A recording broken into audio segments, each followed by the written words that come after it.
जी हाँ, तो दिल्ली हिंसे का कोई भी आरोपी या कोई भी दंगाई बख्शा नहीं जाएगा। अब तक अगर हम बात करें तो 24 लोग जो कि पुलिस की गिरफ्त में यहां पर है, कई और लोग हैं जिनको डिटेन किया गया है, जिनसे लगातार पूछताछ जारी है। एफएसएल की जो टीम है वो तमाम जो साक्ष्य हैं उनको अपने पास ले चुकी है और तमाम जो सीसीटीवी फुटेज इस पूरे इलाके का है वो भी अपने पास ले लिया है और फिर उसके बाद अब पड़ताल इस पर की जाएगी। आइए इसी पर हम विस्तार से चर्चा करते हैं। इस पर और विस्तार से चर्चा करने के लिए इस वक्त सदगुरु श्री रितेश्वर महाराज जी मेरे साथ यहां पर जुड़ चुके हैं, जो कि किसी परिचय के मोहताज नहीं है। और आपको बता दूं कि ना केवल सनातन धर्म के अच्छे जानकार हैं, बल्कि अगर मैं आध्यात्मिकता की बात करूं, मैं विज्ञान की बात करूं, मैं मेडिकल क्षेत्र की बात करूं, तो हर चीज में उनका ज्ञान अद्भुत है। और यही कारण है कि ना केवल देश बल्कि विदेश में भी उनकी उसी तरह की पहचान है। इनके अलावा हमारे साथ दो इस्लामिक स्कॉलर हमारे साथ जुड़ रहे हैं। मुफ्ती मौलाना साहब हमारे साथ जुड़ रहे हैं। इनके अलावा हाजिर खान साहब भी हमारे साथ जुड़ रहे हैं। आप सभी का बहुत बहुत स्वागत है। लेकिन सबसे पहले इस चर्चा की शुरुआत में महाराज जी आप ही के साथ करना चाहूंगी कि आखिर ये हमारे देश में हो क्या रहा है, क्योंकि ऐसा तो नहीं है कि पहली बार इस तरह की कोई शोभा यात्रा निकाली जा रही हो। मैं भी हिंदू हूं, मैंने भी कई तरह की शोभा यात्राएं देखी हैं, लेकिन इस तरह से कभी नहीं देखा कि क्या हो रहा है हमारे देश में। इस देश में जो राष्ट्रवादी और बहुसंख्यक लोग हैं और जो आध्यात्मिक लोग हैं, ये हनुमान जी की जयंती, भगवान श्री राम भारत की आत्मा हैं, भगवान श्री कृष्ण भारत की आत्मा हैं।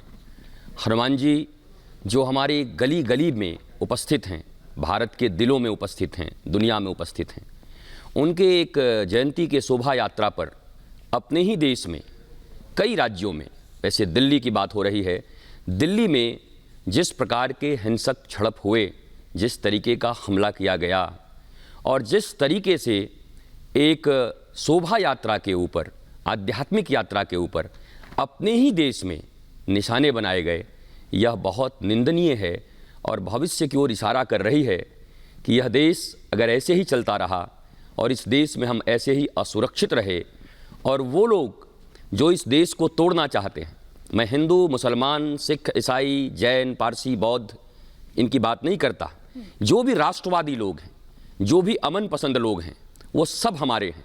परंतु जो कुछ लोग जो राष्ट्र को नहीं देखना चाहते, जो नहीं चाहते कि यह राष्ट्र प्रगति की पथ पर जाए, और जिस विश्वगुरु की हम बात करते हैं, विश्वगुरु का मतलब होता है ग्लोबल लीडर, तो ग्लोबल लीडर बनने की दिशा में भारत अग्रसर है, राजनीतिक रूप से, सैनिक रूप से और आध्यात्मिक आर्थिक रूप से भी। मुझे लगता है यह कोई न कोई ऐसा टुकड़ा है इस देश के भीतर जो लगातार किसी न किसी बहाने इस देश में जब अमन, चैन, शांति और यह देश प्रगति के पथ पर बढ़ने लगता है तो ऐसा सिचुएशन क्रिएट कर देते हैं कि कहीं न कहीं से दंगे हों, हमले हों, नैरेटिव बदले जाएं, उसके बाद लोग बदनाम हों, जो राष्ट्रवादी लोग हैं वो बदनाम हों, हमले शुरू होते हैं, उसके बाद पक्ष में लोग खड़े हो जाते हैं, पीछे से वार किया जाता है, गुरिल्ला युद्ध करते हैं। मुझे लगता है ये देश के लिए चेतावनी का अवसर है। यह देश अगर न समझा तो आने वाले समय में 47 में भी ये देश भुगत चुका है, दो अलग अलग हो करके, और पुनः अगर उसी रास्ते पर चल रहे हैं तो बहुत कठिनाई होगी। यह बात राष्ट्रवादियों को समझनी चाहिए और वो समझ करके ही इस राष्ट्र को अब आगे बचा सकते हैं। बिल्कुल बिल्कुल, आपने बहुत खूब बात यहां पर महाराज जी कही है और इसी पर मैं एक क्विक रिएक्शन यहां पर मुफ्ती मंजूर जियाई साहब का भी ले लेती हूं। मुफ्ती मंजूर साहब, सैकड़ों साल पुरानी ये तहजीब है, आखिर क्यों इसको बर्बाद करने की कोशिश हो रही है, यह गंगा जमुनी तहजीब?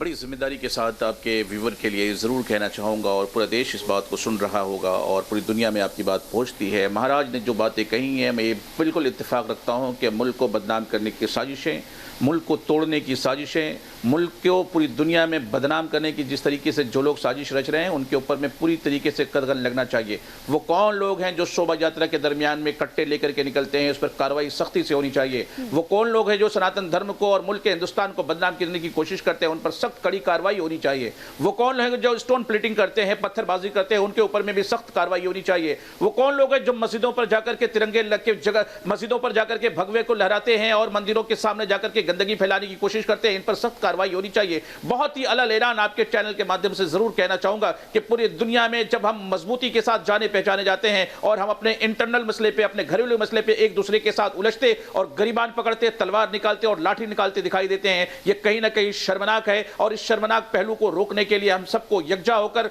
यकजहती के साथ, मोहब्बत के साथ रोकना पड़ेगा ताकि ये वातावरण खत्म हो और मुल्क अमन और शांति का गहवारा यही तो हम पूछ रहे हैं और यही तो मैं आपसे पूछ रही हूं कि आखिर कौन है, जब आप उनको प्रोटेक्ट करेंगे, जब आप उनको सपोर्ट करेंगे तो कैसे रोक पाएंगे इनको? अभी महाराज जी थोड़ी देर पहले यहां पर कह रहे थे कि 1947 ऐसे में तो दोहराया जाएगा, क्योंकि आप देखिए कि इसके भीतर ही, बल्कि वहां नहीं, उस जहांगीरपुरी की अगर मैं बात करूं, मैं खुद कल वहां पर मौजूद थी, मैं उस दिन भी वहां पर मौजूद थी जब ये सब हुआ। वहां पर एक बॉर्डर क्रिएट कर दिया गया है, एक तरफ एक पक्ष है, दूसरी तरफ दो पक्ष है। ये भारत के भीतर तो नहीं हो सकता। भारत तो अखंड भारत है ना। बिल्कुल नहीं होना चाहिए। ये बिल्कुल अखंड भारत है और खूबसूरत भारत है और गंगा जमनी तहजीब वाला भारत है, एकताई का भारत है, पूरी दुनिया के लिए मिसाल भारत है, जहां पर हिंदू, मुस्लिम, सिख, ईसाई एक साथ रहते हैं। जिस जहांगीरपुरी की आप बात कर रही हैं, उसी जहांगीरपुरी के मस्जिद के सामने 100 मीटर के दायरे में मंदिर भी है और दोनों इस तरीके से मोहब्बत और प्यार और मोहब्बत के साथ रहते हैं। लेकिन बाहर के लोग आकर के मुल्क को और शहर को बदनाम करते हैं और वातावरण को खराब करते हैं। हाजिर खान साहब, कौन लोग हैं वो जिस ओर इशारा कर रहे हैं मुफ्ती साहब की मांग करते हैं? देखिए मैडम, बात यह है कि जैसे कि अभी मुफ्ती साहब ने कहा, गुरुजी ने कहा, ये मुल्क भारत दुनिया के पावरफुल मुल्कों में से, खूबसूरत मुल्कों में से, यहाँ 8 मज़ाहिब के लोग बड़े प्यार से पिछले 75 साल से रह रहे हैं। लेकिन हमें ये देखना होगा कि हमारे मुल्क की फ़िज़ा को ख़राब करने वाले कौन लोग हैं, उनको चिन्हित करना होगा प्रशासन को, और सारे समाज को एक साथ इकट्ठे होकर ऐसे लोगों को कंडेम करना होगा। किसी गुनाहगार को उनको चिन्हित कैसे करेंगे जब उनको सपोर्ट कर रखे हैं? जब ओवैसी जैसा नेता आकर सामने ये कहता है कि आपने जो कंट्रोल कर रहा था उसी को सलाखों के पीछे डाल दिया, इससे तो उनको और बल मिलेगा ना। देखिए, अंसार के मामले में ओवैसी साहब ने कहा है, अब ये प्रशासन की जिम्मेदारी बनती है कि वो मुजरिम है या वो जो, जैसा कि ओवैसी साहब कह रहे हैं कि वहाँ पर लोगों में बीच बचाव कराने की कोशिश कर रहा था, ये एडमिनिस्ट्रेशन की जिम्मेदारी है। लेकिन समाज की जिम्मेदारी ये है, हमारी आपकी जिम्मेदारी ये है, प्रशासन की जिम्मेदारी ये है कि जो लोग गलत हैं, जो लोग इस देश की फिजा को ख़राब करना चाहते हैं, वो चाहे किसी तरफ से हो, उनके खिलाफ कार्रवाई होना चाहिए और किसी मजलूम को फंसाया नहीं जाना चाहिए। यहाँ पर हमारे मुल्क में हमारे गुरुओं ने, हमारे साधुओं ने, संतों ने, ख्वाजा गरीब नवाज रहमतुल्लाह ने ये संदेश दिया है इस देश के लोगों को कि करो मेहरबानी तुम अहले ज़मीं पर, करो मेहरबानी तुम अहले ज़मीं पर, खुदा मेहरबान होगा अर्शे बनी पर। हिंदू और मुसलमान दोनों मानव हैं, इंसान हैं, और अल्लाह ताला कुरान में कह रहे हैं कि सारी मखलूक मेरी अयाल है, मेरा परिवार है, मेरा कुनवा है। उसमें हिंदू भी आता है, मुसलमान भी आता है, सिख भी आता है। लेकिन देश की फ़िज़ा ख़राब करने वालों के ख़िलाफ़ हम 100% के कार्रवाई होना चाहिए और उनको चिन्हित करके जेलों के अंदर डालना चाहिए। ये जिम्मेदारी। ठीक है खान साहब, मैं आपकी बात को समझ गई, लेकिन महाराज जी, जिस तरह से खान साहब ने यहाँ पर कहा कि प्रशासन की जिम्मेदारी है, बिल्कुल प्रशासन की जिम्मेदारी है, लेकिन एक नागरिक बतौर क्या हमारी भी कोई जिम्मेदारी नहीं है? अगर आप ईद अच्छे से शांति से मना रहे हैं, अगर आप मुहर्रम मना रहे हैं, और क्या आपको नहीं लगता है कि रामनवमी हो, हनुमान जयंती हो या कोई भी त्योहार हो, अगर मैं यहां पर बात करूं, वो बिना पत्थरों के नहीं मन रहा है आज? आप इस बात से इत्तेफाक रखते? देखिए, मैं इत्तेफाक रखता हूं जो कह रहे हैं, पर देखिए, बातें अच्छी हों और कर्म उसके विपरीत हो तो उसका परिणाम देश को, समाज को, हमको और आपके परिवार को भी भुगतना पड़ेगा। मैं ये कह रहा हूं कि इस देश में अब बहुसंख्यक जो लोग हैं, जो ज़्यादा संख्या में हैं, उनके कोई भी त्यौहार होते हैं, हमले हो जाते हैं। अभी आपने कहा यहाँ ईद भी होते, मुहर्रम भी होते, आरटीआई डालो और आरटीआई से निकालो कि कितनी बार यहाँ मुहर्रम के ऊपर, कितनी बार ईद के ऊपर और कहाँ कहाँ हमले हुए हैं। और फिर आप डालो रामनवमी के ऊपर, गणेश पूजा के ऊपर, सरस्वती पूजा के ऊपर, बंगाल में दुर्गा पूजा के ऊपर, कांवड़ियों के ऊपर, जब आप हमले देखोगे तो कहते हैं दूध का दूध और पानी का पानी हो जाएगा। भैया एक बात स्पष्ट सुन लो, हमारी नीयत अगर ठीक नहीं होगी तो हमारे बहुत अच्छी अच्छी बातों से इस देश के टुकड़े पहले भी हो गए। आज भी कई राज्य विस्फोटक स्थिति में खड़े हैं, आपको भी पता है, सबको पता है। इस स्थिति में अगर वास्तव में हिंदू मुसलमान जो भी राष्ट्रवादी लोग हैं, भारत को प्रेम करते हैं, भारत को अपना वतन समझते हैं, देश समझते हैं, और मानवता की धर्म की बात जहां तक होती है तो सनातन धर्म ही ये मानता है वसुधैव कुटुंबकम, वसुधैव कुटुंबकम। मैंने पहले भी आपके चैनल पर एक बार कहा था, मैं साइंस का विद्यार्थी रहा हूं और मुझे पढ़ाने वाले क्रिश्चियन स्कूल में एक मुसलमान आलम साहब ने मुझे केमिस्ट्री पढ़ाई और मैं उनका इतना सम्मान करता और वो मुझे इतना प्रेम करते। ये देश गंगा जमुनी कहते तो हैं, तहजीब तो हैं, लेकिन दुख तब होता है कि जब केवल धर्म के नाम पर, मजहब के नाम पर, पंथ के नाम पर आप किसी को बचाने के लिए पहले खड़े हो जाते हैं। अगर मैं ये कहता हूं आप किसी को बचा रहे हैं और आप कह रहे हैं कि कानून को अपना काम करने देना चाहिए, तो कानून को अपना काम करने देना चाहिए, उसके पहले किसी बड़े लीडर का स्टेटमेंट देना क्या जरूरी? ये तो हो गया ना कि मैं समर्थन कर रहा हूं। महाराज जी, दंगाइयों का क्या धर्म होता है? क्या ये कोई धर्म होता है? उनको बैक सपोर्ट देना। पहले आप बोलते हैं मुझे धर्म पे भरोसा है, मुझे कानून पे भरोसा है, संविधान पे भरोसा है, आईन पे भरोसा है, तो आईन अपना काम करेगी। एक लोकप्रिय सरकार काम कर रही है भारतवर्ष में, पूर्ण मेजोरिटी के साथ काम कर रही है, और आज तक भी जो भी सरकारें बनी हैं बहुमत से ही बनी हैं।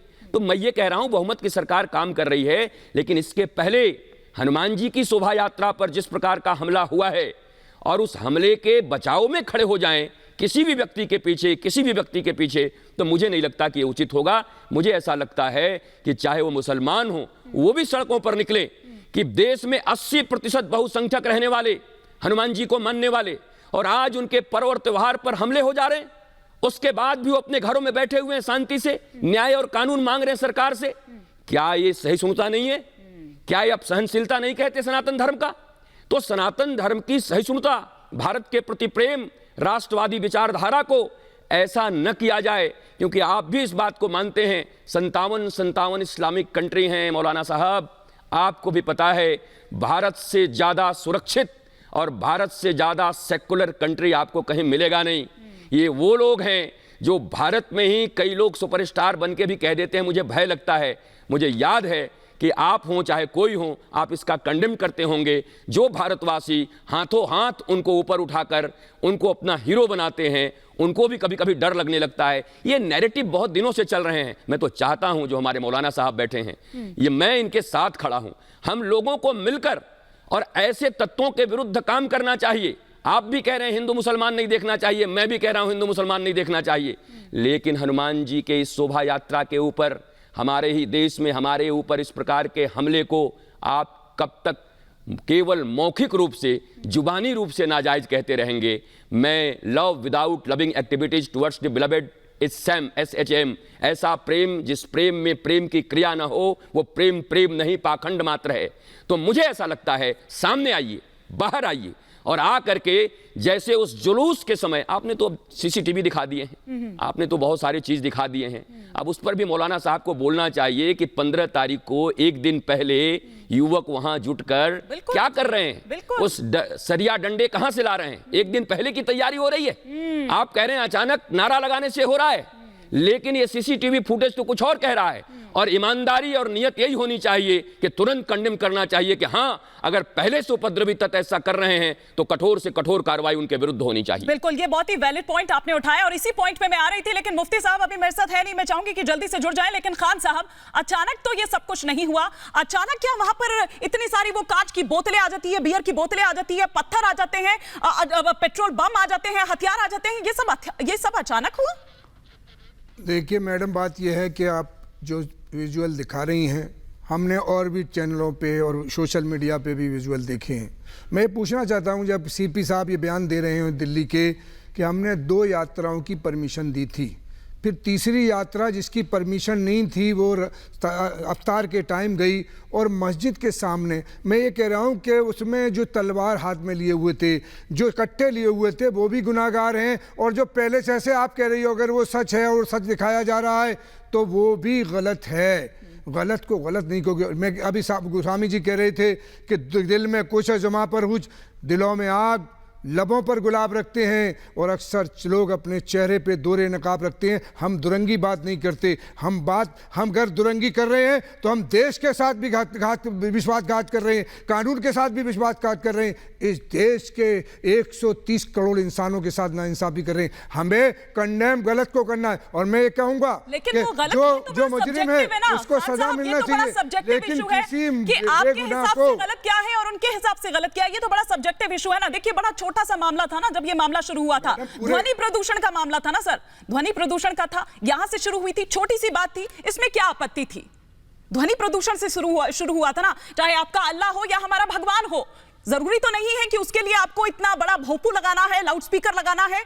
अल्लाह आपका हो या भगवान हमारा हो, ऊपर वाला ऊंचा तो नहीं सुनता। ये मैडम आपको आज तक जानकारी नहीं है इस बात की कि ऊपर वाला ऊंचा सुनता है। ऊपर वाला ऊंचा सुनना है। ये अजान जो दी जाती है मैडम, सुप्रीम कोर्ट का आदेश है कि 10 बजे से सुबह 6 बजे तक लाउड स्पीकर नहीं बजाए जाएंगे। हमारी 4 नमाज अजानें जो हैं दिन में हैं और एक रात में फजर की नमाज है जो 3 या 2 मिनट की, 2.5 मिनट की होती है। हमारे घर के पीछे मंदिर है बदायूं में, 30 साल मैंने इस कानों से सुना है कि इधर अजान शुरू हुई, उधर की कैसेट लगा दी गई, किसी मुसलमान ने आज तक विरोध नहीं किया। देखिए मैं दोनों ही चीजों को सही नहीं कह रही हूं, मैं दोनों ही चीजों को सही नहीं कह रही हूं, लेकिन खान साहब अजान तो लाउडस्पीकर जब नहीं था तब भी पढ़ी जाती रही होगी, नमाज तो तब भी पढ़ी जाती रही होगी, या तब अल्लाह नहीं सुनता था, तब भगवान नहीं सुनता था? मेरी बात तो सुन लें, अजान अल्लाह को बुलाने के लिए नहीं दी जाती। अजान के मायने भी बता दे रहा हूं मैं आपको, और अजान का मकसद क्या है। महाराज जी आप इत्तेफाक रखते हैं, अजान का मतलब मुझे नहीं समझ आ रहा है कि जब लाउडस्पीकर नहीं था तो तब क्या पूजा अर्चना नहीं होती थी, तब क्या अजान नहीं होती थी, नमाज नहीं होती जी? मैडम छोटे मोहल्ले थे, एक बात मैं कहना चाहती थी, लेकिन आज लाउड स्पीकर का जमाना है, आबादी बढ़ गई है। लोगों को बुलाया, हैया अल सलाह, आओ नमाज की तरफ, हैया अल फलाह। एक सेकंड, अब यही रुक जाइए खान साहब, लोगों को क्यों बुलाया जा रहा है? किसी के मन में आस्था है तो उसको बुलाने की जरूरत तो नहीं पड़ेगी। महाराज जी आप इस बात से इत्तेफाक रखिए। अगर किसी नहीं, अब मेरी बात सुनिए, मैंने आपकी बात सुनी, खान साहब, मेरे मन में आस्था है तो मुझे लाउडस्पीकर की जरूरत नहीं है कि आप मुझे बुलाएं। महाराज जी विज्ञान की बात कर रहे हैं कि पहले विज्ञान उतना डेवलप नहीं था और लाउड स्पीकर नहीं थे इसलिए हम नहीं लगाते थे, अब लाउड स्पीकर हैं इसलिए हम लगाते हैं।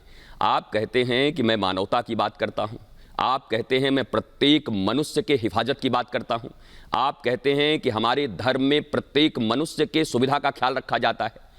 अगर ऐसा लगता है कि लगातार किसी चीज को सुनने से धीरे धीरे ध्वनि प्रदूषण की ओर देश का ध्यान अब जा रहा है, जरूरी नहीं कि पहले ही जाए। हर चीजें मॉडर्न एज में नई नई चीजें आते हैं, पहले 370 था अब नहीं है, बिल्कुल आज एनआरसी की जरूरत पड़ रही है, लाई जाएगी। वैसे ही मैं कह रहा हूं कि अगर लाउड स्पीकर, आज उत्तर प्रदेश में बहुत अच्छा आ गया है, बहुत सुंदर योगी जी का फैसला आ गया है कि आप खूब लाउड स्पीकर लगाएं, 100 करोड़ का लगाएं, लेकिन आपके धार्मिक क्षेत्र में ही वो बजना चाहिए। बाहर के लोग उस बात को सुनने के लिए मजबूर नहीं हो, क्योंकि ये स्वतंत्र अभिव्यक्ति की स्वतंत्रता का सबसे बड़ा ढिढोरा हम ही लोग मिलकर पीटते हैं। मैं भी कहता हूं और आप भी कहते होंगे और सारे लोग कहते हैं, ये अभिव्यक्ति की स्वतंत्रता है और जीवन का मूलभूत अधिकार है कि कोई व्यक्ति जो नहीं सुनना चाहता उसको जबरदस्ती वो चीज सुनना पड़े। और ये सिर्फ आपके लिए, मैं अजान के लिए नहीं कह रहा हूं, ये दोनों मैं हनुमान चालीसा के लिए भी कह रहा हूं कि हम अपने मंदिर में और मस्जिद में जरूर लगाएं, लेकिन आवाज अंदर आनी चाहिए। आप अपने लोगों को सुनाइए, तकरीर करिए, उनसे वार्ता करिए, अपने धर्म का प्रचार करिए, लेकिन जरा सोचिए 5 बजे सुबह कोई आदमी नाइट शिफ्ट ड्यूटी करके सोया हुआ है, कोई आदमी हार्ट का पेशेंट है, अब धीरे धीरे धीरे धीरे रोग बढ़ रहे हैं, विज्ञान भी बढ़ रहा है, रोग भी बढ़ रहे हैं, लोगों में डिप्रेशन बढ़ रहा है। अब अगर ये जरूरत समझी जा रही है, धर्म उसी को कहते हैं जो युगानुकूल परिवर्तित हो, युग के अनुसार, मॉडर्न एज के अनुसार जो अपने आप को एडजस्ट कर सके। दकियानूसी कोई धर्म नहीं होता, कोई पारंपरिकता धर्म नहीं होती। अगर ऐसा मांग किया जा रहा है तो हमें, आपको, सरकार को, जनता को एक साथ बैठकर एक सुंदर सा वातावरण तैयार करते हुए कहते हैं कि नहीं नहीं, ये बिल्कुल सही है, अब ध्वनि प्रदूषण के मामले में हम सब एक साथ हैं, हम अपने मंदिर, अपने मस्जिद, अपने गुरुद्वारे में बजाएंगे लाउड स्पीकर, अपने लोगों को सुनाएंगे। ये बहुत छोटी बात है।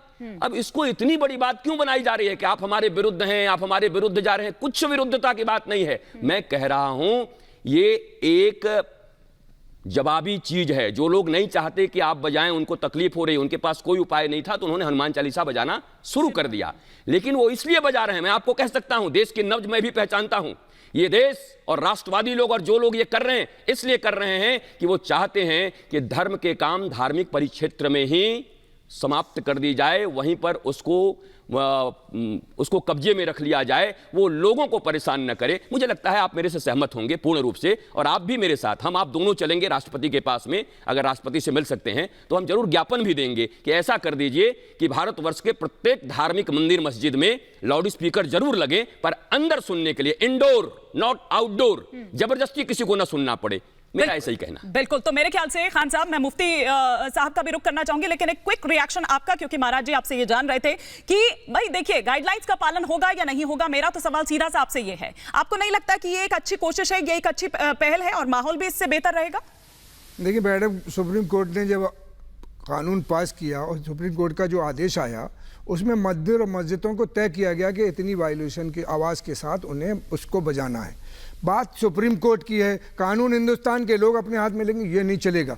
संविधान तय करेगा इस देश का कि हमें कैसे रहना है, हिंदुओं को कैसे रहना है, मुसलमानों को कैसे रहना है, ये सारे भारत के लोगों की। हम ये कह रहे हैं, एक आदमी को अगर परेशानी हो रही है और अभी 20 करोड़ लोगों की आस्था है और वो अपने मोहल्ले में बजा रहा है, तो उस पर ऐतराज नहीं होता। ये कैसी आस्था है और ये कैसा? नहीं, महाराज जी कुछ कहना चाह रहे हैं। नहीं, ये बात कर रहे हैं कि वो अपने लोगों के बीच बजा रहा, अपने मोहल्ले, मतलब मोहल्ले भी बांट लिया आपने। मोहल्ला है, आपने मोहल्ला अपना बना लिया है, भारत में अपना मोहल्ला बना लिया आपने। अभी तो आपने कहा गंगा जमुनी, गंगा भी हमारी, जमुना भी हमारी, सरस्वती भी हमारी, नर्मदा भी हमारी, ताप्ती भी हमारी, और आप कह रहे हैं हमारे मोहल्ले। मैं आपसे इतना प्रेम रखता हूं, स्नेह रखता हूं, और आप मोहल्ले की बात करते हैं। मोहल्ले बट गए, हिंदू नहीं रहते, आज मोहल्ले बट गए, कल जिले बट जाएंगे, उसके बाद राज्य बट जाएंगे। ये कोई बात हुआ? अरे आप ये कहें उसी मोहल्ले में हिंदू भी रहते, मुसलमान भी रहते, सिख भी रहते, ईसाई भी रहते, हम सब एक साथ रहते भारतवासी। हम कह रहे हैं कि अगर वहां पर डेसिबल की बात थी, पहले क्रोसिन था, क्रोसिन हटा दिया गया, मेडिकल साइंस रोज अपग्रेड हो रहा है, नई पुरानी दवाइयों को हटा करके नई दवाइयां लाई जा रही है, तब तो आप नहीं कह रहे हैं कि हम 50 साल पहले जो दवाई खाते थे वही दवाई खाएंगे, हम आज नई दवाई नहीं खाएंगे, क्योंकि आपको पता है कि नई दवाई खाओगे तो आप जल्दी स्वस्थ हो जाएंगे।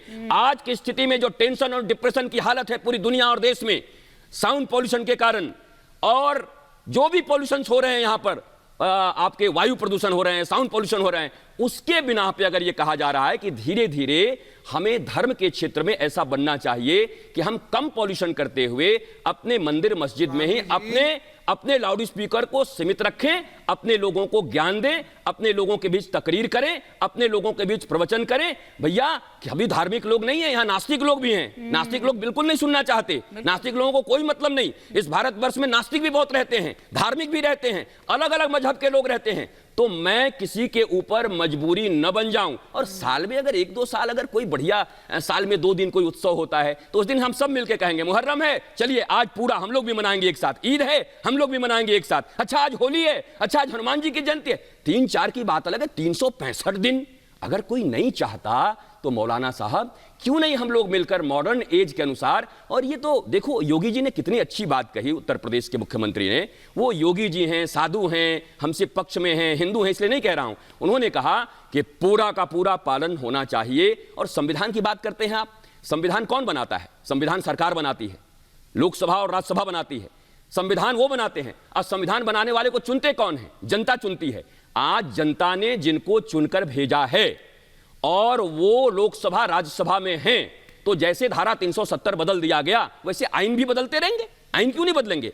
आइन मनुष्य की सुविधा के लिए बना है, आइन ने मानवता की सेवा के लिए बना है। नियम और कानून मानव आइन की सेवा करने के लिए नहीं बना है। हम मनुष्य हैं, हमारी सेवा नियम करते हैं। ऐसा नियम बनाया जाता है जिससे मनुष्य सुविधाग्रस्त हो। ऐसा नहीं बनाया जाता नियम कि नियम का पालन करने में मनुष्य ही टूट जाए, मनुष्य ही बर्बाद हो जाए। मुझे लगता है मुझसे मुंबई में बैठे हुए मौलाना साहब जरूर इत्तेफाक रखेंगे कि धीरे धीरे हम सब मिलकर बैठकर, आप मुझे हिंदू के चश्मे से न देखें, मैं आपको मुसलमान के चश्मे से नहीं देखता। मैंने कहा है मैं बचपन से भारत में विश्वास करता हूं, राष्ट्र में विश्वास करता हूं। सनातन का अर्थ, सनातन मुसलमान ये अलग नहीं है। सनातन जो पहले भी था, आज भी है और सदा रहेगा, सनातन। अनादिकाल से जो है उसको सनातन कहते हैं। मैं सनातन संस्कृति को मानने वाला हूं, आप भी वही हैं। आपको भी खूब अच्छे से पता है 5 पीढ़ी पहले, 10 पीढ़ी पहले आप क्या स्वीकार नहीं करते कि आप हम ही थे, हम दोनों एक थे, हमारे रक्त एक हैं, आज भी हमारे रक्त एक हैं। आपने पद्धति बदली होगी, थोड़ी पद्धति बदल गई होगी, पूजा करने के तरीके बदल गए होंगे, लेकिन मानवता थोड़ी बदली होगी, मानवता थोड़ा ही हटा होगा। आज इस डिप्रेशन के युग में, परीक्षाओं के युग में मुझे ऐसा लगता है कि हम लोगों को बैठकर इस बात का निर्धारण करना चाहिए। सरकार न भी माने तो सरकार से निवेदन करना चाहिए हिंदू मुसलमानों को कि हम लोग चाहते हैं कि अब हम लोग लाउड स्पीकर अपने मंदिर और मस्जिद के अंदर में ही व्यवहार करेंगे। मैं ऐसी बात चाहता हूं। और मेरे ख्याल से मुफ्ती साहब आप इस बात से तो इत्तेफाक रखते होंगे, तो गाइडलाइंस का पालन होगा। आप स्वागत करते हैं योगी जी के इस फैसले का जो आज उन्होंने सुनाया है इसको लेकर? जिंदगी के शोर शराबे के अंदर में जिस तरीके के मामलात हो रहे हैं, हर सूरत में पालन होना चाहिए कानून का, हर सूरत में उन चीज़ों का पालन होना चाहिए जिससे कि एक दूसरे के तई मोहब्बत के जज्बे बढ़े, सुकून और अमन के जज्बे बढ़े, एक दूसरे के तई नफरतों को ख़त्म किया जाए, एक दूसरे के तई मोहब्बतों को आम करने की कोशिश की जाए। महाराज ने जिस तरीके से बातें रखी है बहुत खूबसूरत बातें हैं, लेकिन महाराज बड़े अदब के साथ, बड़े ही मतानत के साथ आपसे ज़रूर कहना चाहूँगा कि प्लीज़ खुदारा हनुमान जयंती को जिस तरीके से बदनाम किया गया, क्या उन लोगों के ऊपर में बातें नहीं होनी चाहिए महाराज? क्या उनके दामन को पकड़ के ये नहीं कहा जाना चाहिए कि मेरे बेटे, मेरे बच्चे, मेरे भाई, मुल्क को बदनाम ना करो, मुल्क के अंदर में ऐसे वातावरण पैदा ना करो जिसकी वजह से आपस में कलश पैदा हो जाए? हनुमान जयंती के अलावा हनुमान जयंती के पहले भी एक त्यौहार हुआ, उस त्यौहार के अंदर में जिस तरीके से हमारे बच्चों ने, हमारे ही धर्म, हमारे ही इस मुल्क के वासियों ने, हमारे ही लड़कों ने जो कल तक हमें मोहब्बत की निगाह से देखते थे, कल तक जो हमें प्यार की निगाह से देखते थे, आज कट्टे लेकर के चल रहे हैं, हमारी दरगाहों, हमारी मस्जिदों, हमारी खानकाहों के पास आकर के तलवारबाजियां इस तरीके से कर रहे हैं कि एक दूसरे को चिढ़ा रहे हैं, अलग अलग नारे लगा रहे हैं, गलत गलत बातें कह रहे हैं। क्या यह मुनासिब सूरत हाल है? हम प्यार बांटने वाले लोग हैं, हम मोहब्बत बांटने वाले लोग हैं। आपने जिस तरीके से मोहब्बत की बातें की महाराज, हम आपकी तमाम बातों को इत्तेफाक के साथ कहेंगे कि यकीनन मुल्क के तई हमें समर्पित होना पड़ेगा, समर्पित होकर के मुल्क को, आइन को, कानून को आगे रख करके हमें आगे बढ़ना पड़ेगा ताकि मुल्क हमारा पेश हो सके, दुनिया के सामने हम आगे बढ़ सके और दुनिया वालों को बता सके हमारी एकता में, हमारी मजबूती जो है हमारी मोहब्बतों में है। हम एक दूसरे के साथ जब खड़े होते हैं तो दुनिया हमें देखती है तो कहती है देखो ये हिंदुस्तान के लोग हैं जो कभी पंडित बनकर के, कभी मौलाना बनकर के, कभी मुफ्ती बनकर के एक दूसरे के साथ खड़े होकर के पूरी दुनिया को डराते भी हैं, प्यार भी देते हैं, क्योंकि दुनिया की निगाहें जब हमारे तरफ उड़ती है तो हम लोग एक साथ होकर के बॉर्डर पर खड़े होते हैं। जब हमारे हिंदू भाई, मुसलमान भाई, सिख भाई, ईसाई भाई सभी मिलकर के हिंदुस्तान की बका की जंगें लड़ते हैं, ऐसी सूरत हाल में क्या मोहब्बत आम नहीं होनी चाहिए महाराज? उन लोगों को क्या सबक नहीं सिखाना चाहिए जो लोग आकर के नफरत फैला रहे हैं? क्या उनके ऊपर में कोई कदगन नहीं लगना चाहिए? मैं स्वागत करता हूं योगी जी का उस फैसले का जो उन्होंने किया है। मैं यकीन के साथ कहता हूं कि आने वाले दिनों में हर रियासत के अंदर में ऐसे फैसले आम किए जाएंगे कि किसी की भी अजान को, किसी भी की हनुमान चालीसा को नहीं रोका जाएगा, न किसी की इबादत के ऊपर में कोई कदगन लगाया जाएगा। इतना जरूर रखा जाएगा जिस तरीके से सदियों से हम दूसरे का एहतराम करते आए हैं, दूसरों की इज्जत करते आए हैं। मैं आपकी इसी बात पर एक रिएक्शन ले लेती हूं। मोहब्बत से आप भी हमें छोटा भाई मानेंगे। और मैं माफी के साथ सभी को रोकना चाहूंगी, इस वक्त एक बड़ी खबर आ रही है। गोलीबाज यूनुस शेख को रिमांड, उसकी रिमांड मिल गई है। यूनुस शेख को 4 दिनों की पुलिस कस्टडी मिली है। आपको बता दें कि रोहिणी कोर्ट ने यूनुस को अब रिमांड में भेज दिया है। यूनुस शेख वही जो कि सोनू चिकना के नाम से जाना जाता है, या फिर वहां जहांगीरपुरी इलाके में अगर हम कहें तो वो फेमस है, और उसी की धरपकड़ के लिए दरअसल कल वहां पर वो जो टीम है वो वहां पर पहुंची थी, और जो रिश्तेदार हैं उनसे दरअसल ये पूछताछ हो रही थी। और तब हमने देखा था कि एक बार फिर से वहां पर कुछ महिलाओं का गुट पहुंच जाता है, 100 से 50 की संख्या में रही होगी वो महिलाएं वहां पर, और पत्थरबाजी एक बार फिर से शुरू हो जाती है, वो हिंसा एक बार फिर से शुरू हो जाती है। तो अब मैं वापस अपनी चर्चा पर लौटूंगी। यहां पर महाराज जी जो मुफ्ती साहब कह रहे थे उस पर आपका रिएक्शन।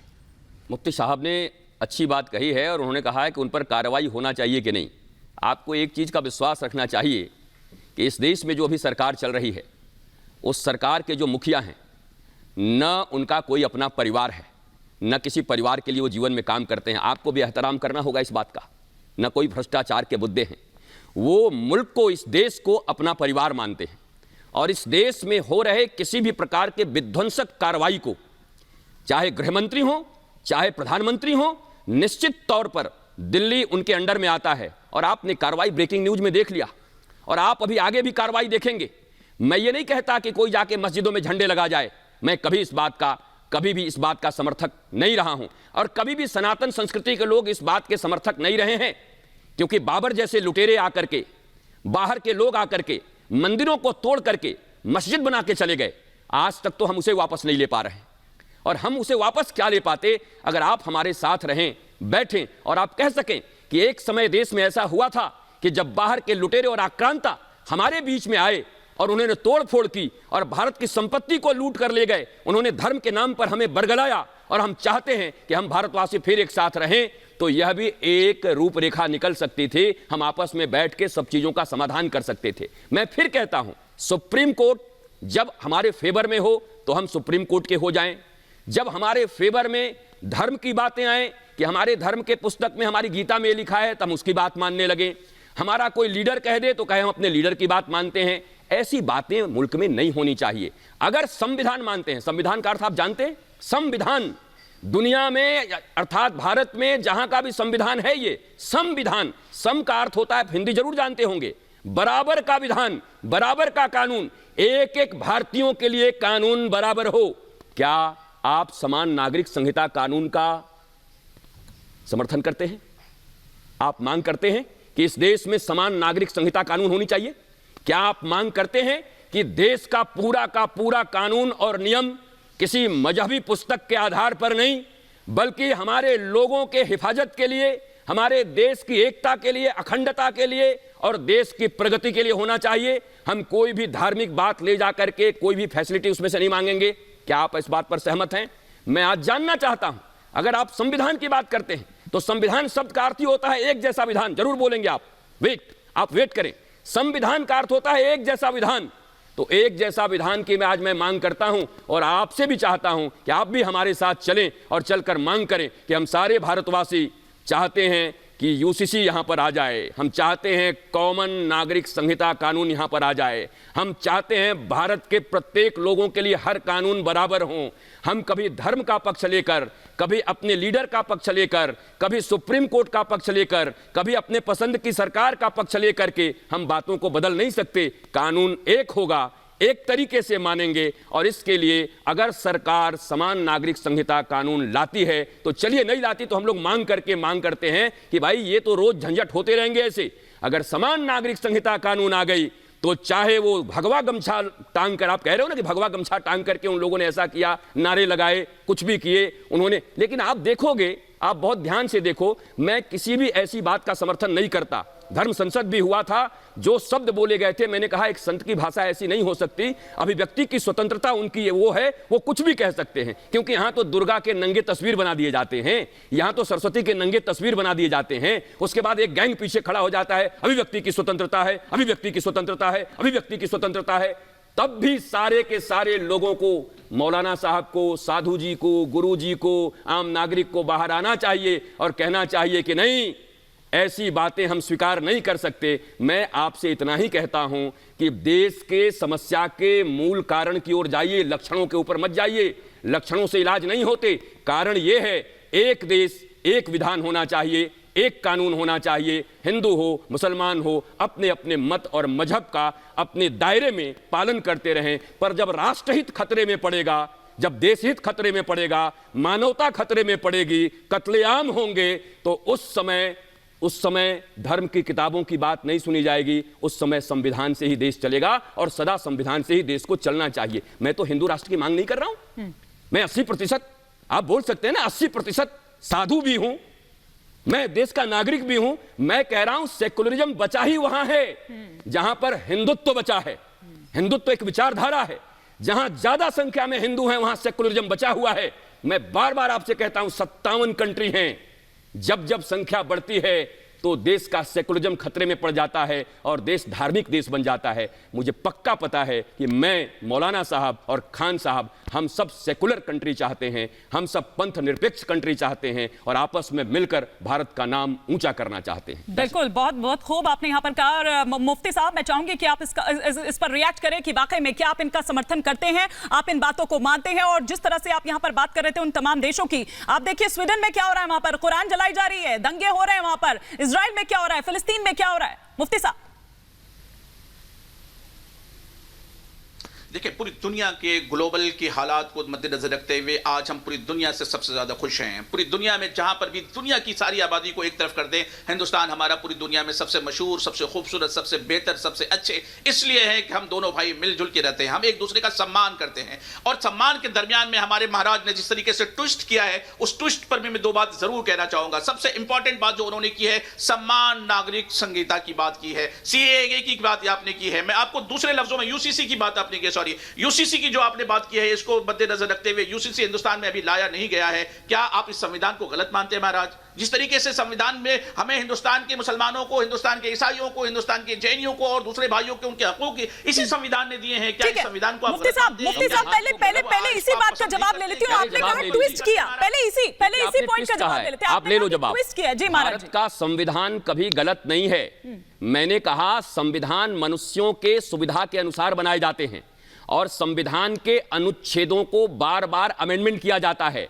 भारतीय संविधान को कितनी बार अमेंड किया गया है आपको तो जानकारी होगी।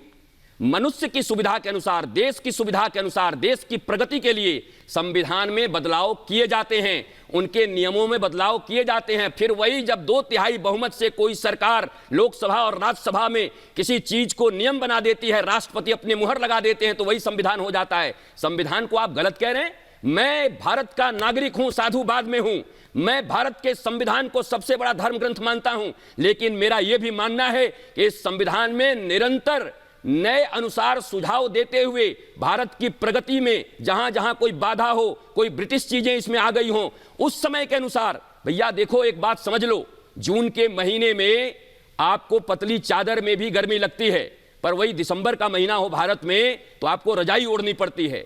तो आप क्या कहोगे जी कि हम रजाई, अब हम क्या करें, हमने जून में चादर ओढ़ा था, अब हम केवल दिसंबर में भी चादर ही ओढ़ेंगे, नहीं तो ये चादर की बदनामी है। क्या आप आइन को नहीं मानते? अरे समय समय से भारतीयों की सुविधा के लिए, मानवता की सुविधा के लिए, राष्ट्र की सुविधा के लिए, राष्ट्र की उन्नति और प्रगति के लिए नियमों में बदलाव किए जाते हैं। मैं भारतीय संविधान का सबसे बड़ा पुजारी हूं, भारतीय संविधान को मानने वाला हूं। यूसीसी, मैं कह रहा हूं, जहां जहां कुछ गड़बड़ियां हैं, जहां जहां रोज ये लोचे हो रहे हैं, झगड़े हो रहे हैं, तो कोई ना कोई एक ऐसा कानून बनाने की जरूरत है कि ऐसा कॉमन नागरिक संहिता कानून बने, हिंदू, मुस्लिम, सिख, ईसाई सबके ऊपर बराबर रूप से लागू रहे। इसमें संविधान का विरोधी होने का कहां से बात आया? आपने कौन सा ट्विस्ट किया? बिल्कुल बिल्कुल, मैं जानती हूं मुफ्ती साहब आप रिएक्ट करना चाह रहे हैं, आप रिएक्ट करना चाह रहे हैं इसमें। चलिए आप इस पर रिएक्ट करिए, क्योंकि खान साहब बहुत देर से कुछ नहीं बोले। जी मुफ्ती साहब। बहुत जिम्मेदारी के साथ कह रहा हूं महाराज, जिस तरीके से आपने यूसीसी की बात की, हमारे पूरे मुल्क के कल्चर को, पूरे मुल्क के अलग अलग शहरों में अलग अलग घंटों पे जब आप 1 घंटे गुजारेंगे, एक सफर करेंगे 100 किलोमीटर, 10 किलोमीटर पर, हमारी संहिता चेंज हो जाती है, हमारा कल्चर चेंज हो जाता है, हमारे अंदाज चेंज हो जाते हैं, हमारे बोल चाल चेंज हो जाते हैं। लेकिन याद रखें किन चीजों को आप बदलेंगे। लेकिन सबसे इंपॉर्टेंट है, क्या हम इस लायक हो गए हैं कि हम उन बच्चों को कानूनी कार्रवाई करने के बजाय जो तिरंगे के जो अपमान करते हैं, जो भगवा लगाते हैं दूसरी जगहों पर, जो खुलेआम कट्टे लेकर चलते हैं, क्या इन लोगों पर कंट्रोल करने के बजाय हम अभी यूसीसी की बात करें? क्या हम इस मकाम पर पहुंच गए हैं? क्या हम ऐसी सूरत हाल में आ गए हैं कि हमारी इकोनॉमी 5 ट्रिलियन बिलियन हो गई है? क्या हम इस पोजीशन पर आ गए हैं कि हमने गैस के एजेंसीज को, गैस के सिलेंडर के दामों को हमने कम कर लिया है? क्या हम इस पोजीशन पर आ गए हैं कि एक दूसरे के सम्मान के तय हम एक संविधान लाने की कोशिश करें, यूसीसी लाने की कोशिश करें? क्या इस पोजीशन पर हम पहुंच गए हैं? क्या हमें उस पोजीशन पर पहुंचने की जरूरत नहीं है महाराज?